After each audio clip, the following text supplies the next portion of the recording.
Hi there, partners. Welcome back to Dave's Country Den. Yeah, I like that. Like that hat. Yeah, today I'm going to be showing you guys how to make deer jerky. And this is a really great recipe because it's really efficient and it works really well. And it doesn't cost much to make. You can make the jerky with the ingredients that you just regularly buy from the store. Not none of that cure stuff or anything like that. So you don't have to go searching that down and pay $10 for it. So I'm going to go ahead and get this started. What I have here is I have my venison jerky, my venison meat, and what you really want to do is go ahead and flash freeze it for about maybe an hour. It's somewhere to where it will get it differs between the freezers of whatever type of refrigerator you may use. Some refrigerators freeze quicker than the others, but you want to get it where it's slightly frozen enough that you can actually slice through it easily. So I have my cuts here. My first piece, I have some top round roast, and I really like to use these because the cut is very tender and it renders a nice piece of jerky. Some of my cuts I already have into steaks, and that comes from one of my processing videos I showed you guys before. I made that. You'll see that on my YouTube channel. But I have my cuts of steaks here, my venison, and I like to wash mine in water and rinse it really good before I go ahead and turn it into jerky, so it gets a lot of that blood out, because you don't want that wild game taste of your jerky. Once you show that or give that to someone and they taste it, a lot of people really don't like the wild game taste in jerky. So what I'm going to do here, I got my pieces going. So now I'm just going to go ahead and start out by flattening my pieces, and I'm going to use a mallet, and this is going to tenderize it. It's going to break up the muscles and make it very much tender, and it's nice because it's a whole muscle jerky, so I wanted to have it very tender.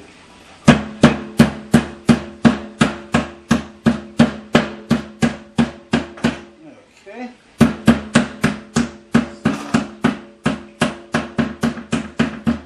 Just pound it out and then start cutting into my slices. So now that I start, and you want these a quarter of an inch thick or thinner. As long as they're at that thickness, it'll turn out fine. And what I do is I cube it first with the spikes. I cube it first and then I flatten it out. That way it's really tender.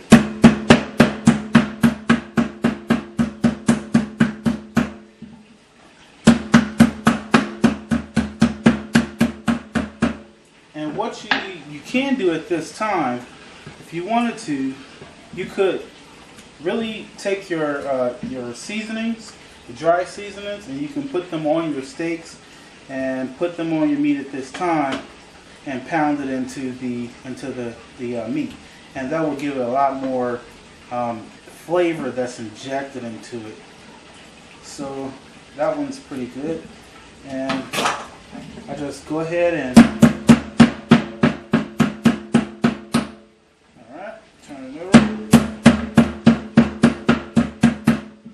Now, as you can see, this meat has very little fat on it, and that's because at the time of processing it, I trimmed a lot of that fat off, so I don't have to worry about that.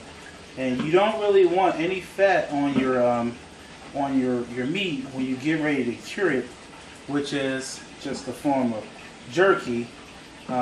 It will cause that meat to spoil.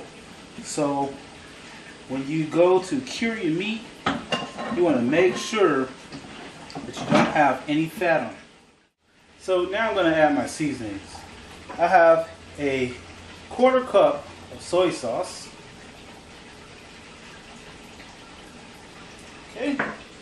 I have a 1/3 1/3 of actually 1.5 teaspoons, 1.5 teaspoons of liquid smoke. And liquid smoke is very, very, very, very strong. This flavor is a natural mesquite. So I like this flavor, and it's really, really, really strong. So just go ahead and add that up. And that's 1.5 teaspoons liquid smoke. Then what I have here is 1 teaspoon of chili powder, and this is really great because it gives that nice kind of smoky flavor. Also, it just backs up the liquid smoke. So I'm gonna go ahead and add that in. Add in my dry ingredient. Then I have 1 teaspoon of onion powder and 1 teaspoon of garlic powder. So you add that in, and got a little bit of salt in there too with that garlic. So just really great. I've added that in. Now I'm going to go ahead and stir this and get that in. But not last but not least, I have a 1/4 cup of soy sauce.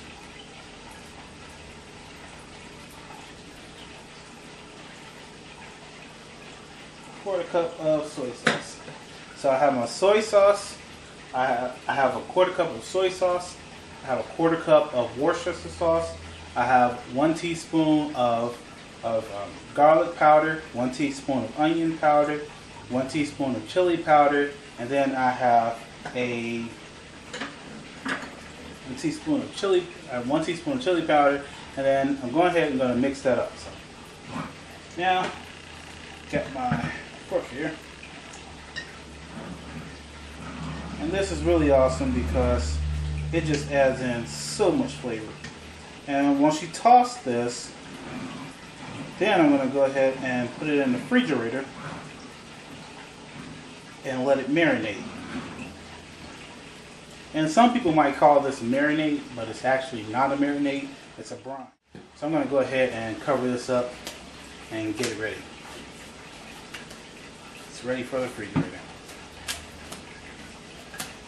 And I like to push in and get all the air out of there as much as I can, not extremely tight. So after you take your dehydrator out, you set that out, you'll be ready to start putting your meat into your dehydrator. Follow the instructions per your manual for your dehydrator. Everyone's different. I have a Ronco here, really nice one. It's a 5-stack dehydrator. It does it pretty much automatically. You just plug it in, no kind of presetting the temperature or anything. So I'm going to go ahead and start filling this with the jerky. So I basically just make sure that the pieces are laid out and they're pretty flat, so each one dries evenly. And I fill up each rack. There is no specific way to put them on there, far as which piece the bigger pieces go at the bottom or at the top. Just lay them out flat so each one gets the air nicely. So basically you want to make sure that with this model you actually rotate the trays in and out. So here, just going to speed it up for time, and just plug it up and you basically just set it and forget it. But you just make sure that you fill up each tray evenly, not too much more on any other one, and make sure they're evenly spaced so the hot air can go around them. So I got the perfect amount there, not more, not less than I needed to get into my dehydrator. Just set it and forget it.